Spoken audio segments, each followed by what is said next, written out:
Welcome po sa ating channel, CAD Officer LMA. Ngayon po ay gagawa tayo ng exercises, drawing from 2D to 3D. Umpisahan na po natin.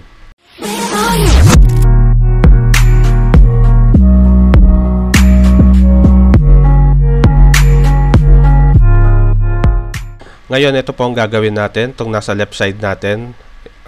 Basically, ang gagawin natin, i-drawing muna natin siya. Then, later on, gagawin natin siyang 3D. Okay. First, i-set muna natin ang units. Ang gagamitin natin is yung millimeters. Press UN. Okay, gawin natin tong millimeters. Then, decimal as it is siya. Okay. Then, gawa muna tayo ng mga layer para madali nating ma-identify. Then, madali natin makategorize yung lines. Okay. Yung mga lines natin. Okay, ito, gawa tayo ng layer ng center point, center line, then dimension, saka tong object. Press LA para sa layer. Then, new. Gawin natin tong dimension. Dimension, gawin lang nating red ang color niya. Then, dito naman, gawin natin tong object.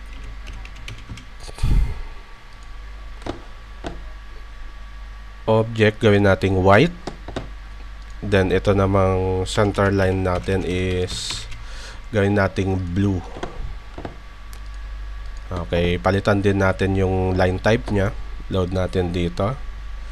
Punta tayo sa ito, phantom. Okay. Then, select natin. Okay, okay na. Then, gawa muna tayo ng line. Kung, okay, press L, F8 para maging straight line. Kung medyo nakakalito tong ano na to, may mga grid kasi, diba? Pwede natin tong i-switch off. Press lang natin tong F7. Okay, palitan natin tong layer natin, center line. Okay, eto na siya. Sabi dito is center line. Meron tayong 50 and then 38. So, divide natin yung 50. 25. Okay. Stretch natin to. Then, offset natin to sa kabila. Okay. Then, meron tayo ditong 38. Ang ginagawa ko muna ngayon, construction line. Para makita natin kung ano yung base sa given dimension. So, 38 divide 2 is 19. So, offset tayo ng 19 on both sides. Okay. Then, gawa naman tayo ng straight vertical lines. So, from this point, meron tayong 24. So, 24. Then, match properties natin yung line para maging kagaya rin siya. Then, offset 6. Ito, then 45. Set natin yung 45, then 15. Okay, then stretch na natin to. Okay, so yan na ang overall drawing natin base sa construction line. Ngayon, palitan natin yung layer natin, gawin na nating object. Oops, meron pa pala dito 30 and 40. Okay, mamaya na lang natin gawin yan. So, 24. Gawin na natin to. Polyline ang gamitin natin. Okay. Then, pababa. Pagbaba dito, hanggang 6 siya. Dito yung 6. Then, dito pababa, meron siyang 40 rin. Gawin na natin. Offset, 40. Sorry. 20 lang pala. 20. Okay. Itong one side na lang ang gawin natin para mamaya imi-mirror na lang natin siya. Okay, then diretso natin hanggang siya sa dito. Then ito 90. Meron pa pala to 90, so 45 siya. Offset 45. And dito hanggang dito. Okay. Yan. So, nakuha na natin yung isang face niya. Then dito naman offset tayo ng 30. Pwede na natin tong burahin kasi medyo nakakalito na siya. Total nagamit naman na natin siya. So eto, offset tayo ng 15 para yan dito. Offset 15.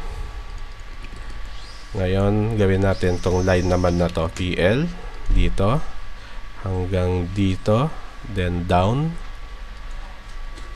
tapos dito straight na natin. Then okay, i-trim natin to. Okay, so buo na ang ating section line.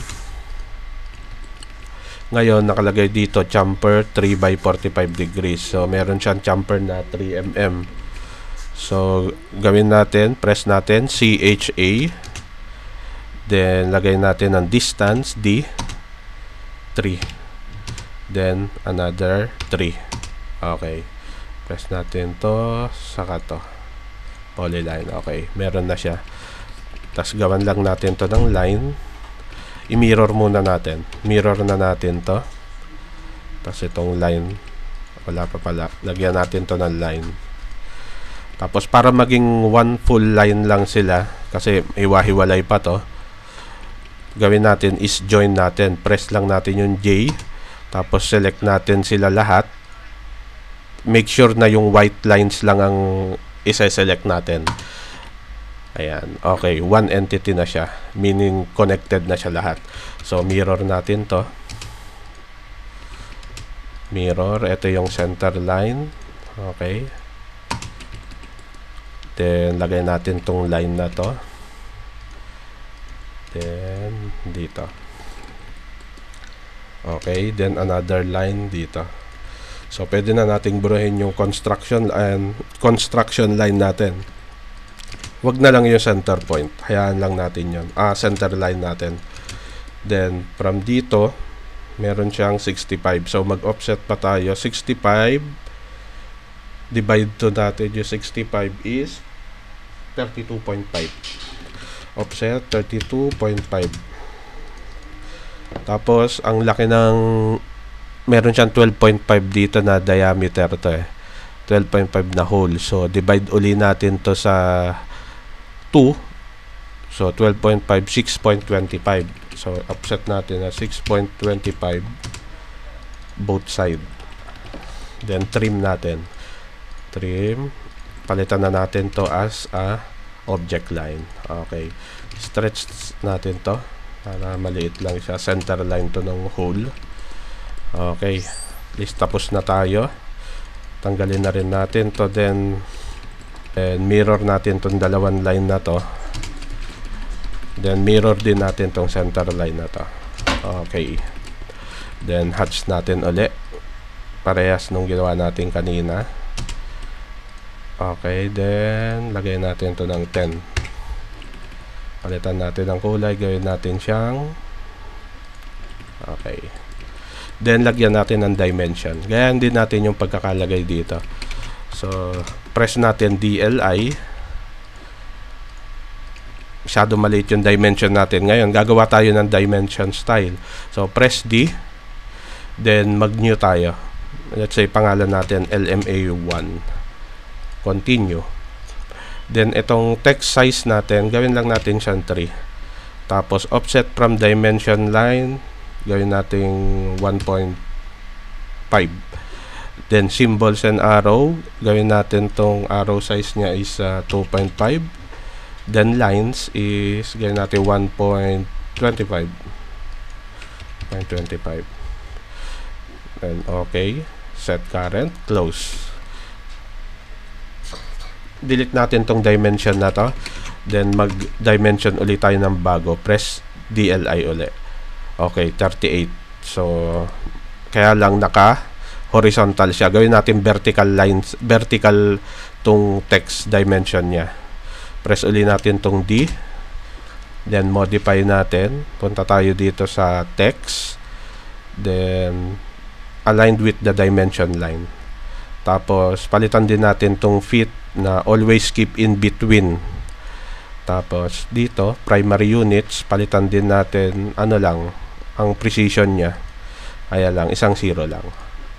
Set current, close. Okay. Oops, nasa loob siya. So, palitan uli natin. Modify uli. Punta uli tayo sa text. Ilagay natin siya na outside. Okay. Set current, close. Okay. Ngayon, palitan natin ang ating layer na dimension. Gawin na natin to. Palitan na rin natin siya. Ayan. Parang gusto kong gawing kulay green yung text ng dimension para medyo mas maganda tingnan. Modify natin yung dimension uli. D. Press natin yung D. And then modify. Dito sa may text, palitan lang natin yung text color ng green. Okay. Set current. Close. Okay na. Ngayon, lagyan na natin siya ng dimension isa-isa. Press natin yung DLI. Ganun din to. Then from dito to dito, 24. Then dito is 6. Then dito, meron siyang 45. Then dito is 15 naman. Okay, tapos may dimension siya dito na 12.5. Lagay natin yung symbols niya.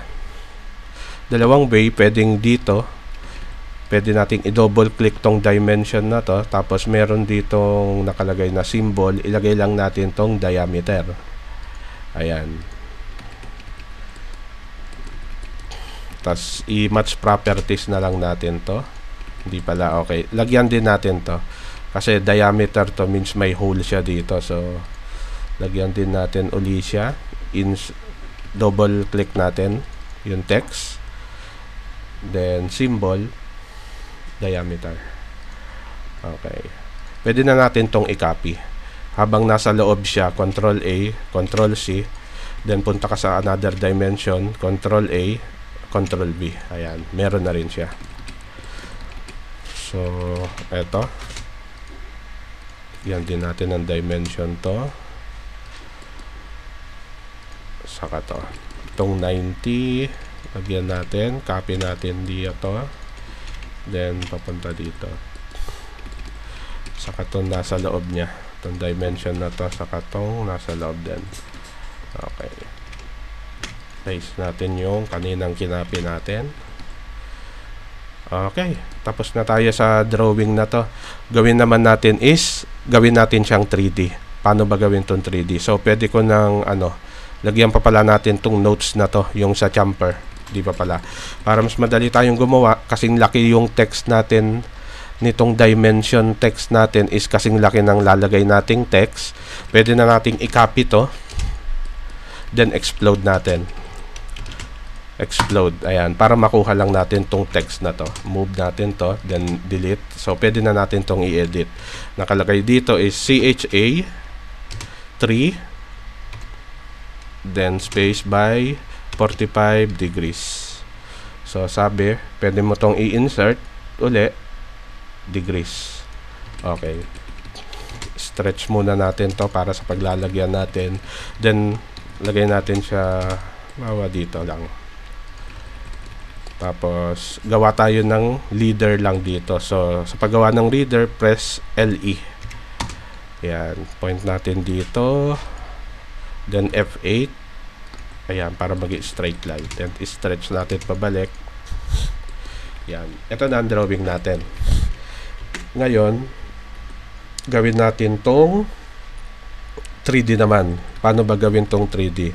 First, i-copy muna natin tong original na to para at least may copy pa rin tayo dito. Close natin to. Delete na natin to kasi di naman na natin kailangan. Gagamitin natin to as a template sa paggawa natin ng 3D. Move natin ng konti pa. Then, hatiin natin tong monitor natin para yung isa is plan, then yung isa is 3D, naka-isometric.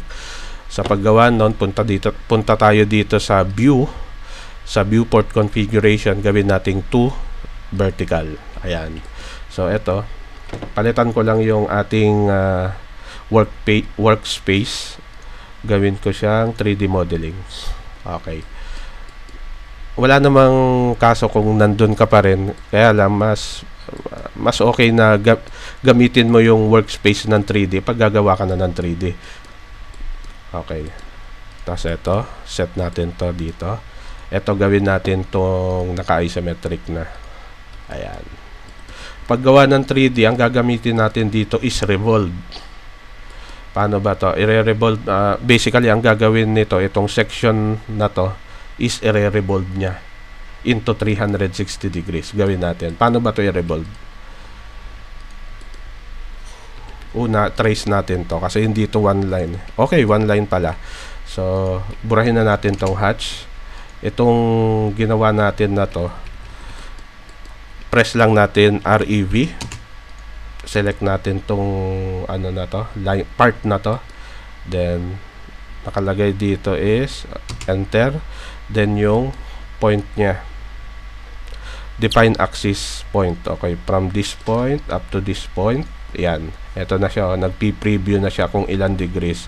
So, ang default is 360. So, i-enter ko na lang to. Okay, 360. Meron na tayo. Palitan natin to para makita natin. Yan lang natin realistic. Okay, meron na tayong 3D. Ngayon, ang kulang na lang is yung hole na to. Itong 12.5. So, balik natin to sa wireframe para madali natin makita. Ito yung center line kanina, which is ito yan. Kaya natin hindi rin siya binura para dyan din tayo gagawa. So, gawa tayo ng C along this axis. C. Tapos, diameter is 12.5. Okay. Tapos, ito, i-rotate natin to. I-rotate natin to ng patayo. So, paano i-rotate to ng patayo? Palitan muna natin tong word natin ng left. Para pag-rotate natin is okay, nakaganto siya. Ayan, tapos balik natin sa world. Then rotate uli natin. Ayan.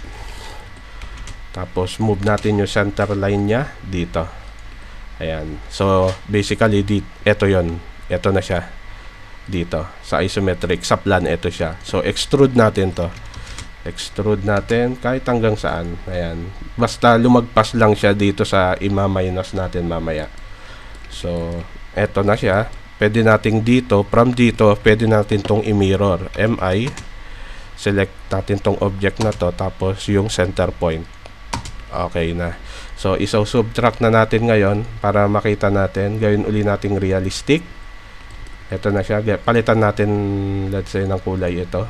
Gawin natin yellow. Ngayon, isusubtract natin to, tong dalawang maliit na to, dito, sa malaki, para magkaroon siya ng hole. So, paano mag-subtract? Press natin yung SU, then select yung object na babawasan natin, then enter, then select natin tong dalawang bilog na to. Okay, yan na. Meron na tayong 3D model nitong ginawa natin na to. So, ilayo lang natin to para mabura natin yung line para maganda siya tingnan. Layo natin to ng konti. Then ito yung mga tirang line kanina, hindi na natin kailangan yan. Palitan lang natin ang kulay ito. Gawin natin bawa green. Hindi masyadong kita. So yun lang na, conceptual na lang. Ayan. So ito na yung model natin. Close na natin to. Close na natin, then zoom natin. Okay. Kung may natutunan po kayo at nagustuhan nyo po ang ating video, hit like and share po. Then pa-subscribe na rin para updated po kayo sa mga future tutorials pa na gagawin natin. Salamat po.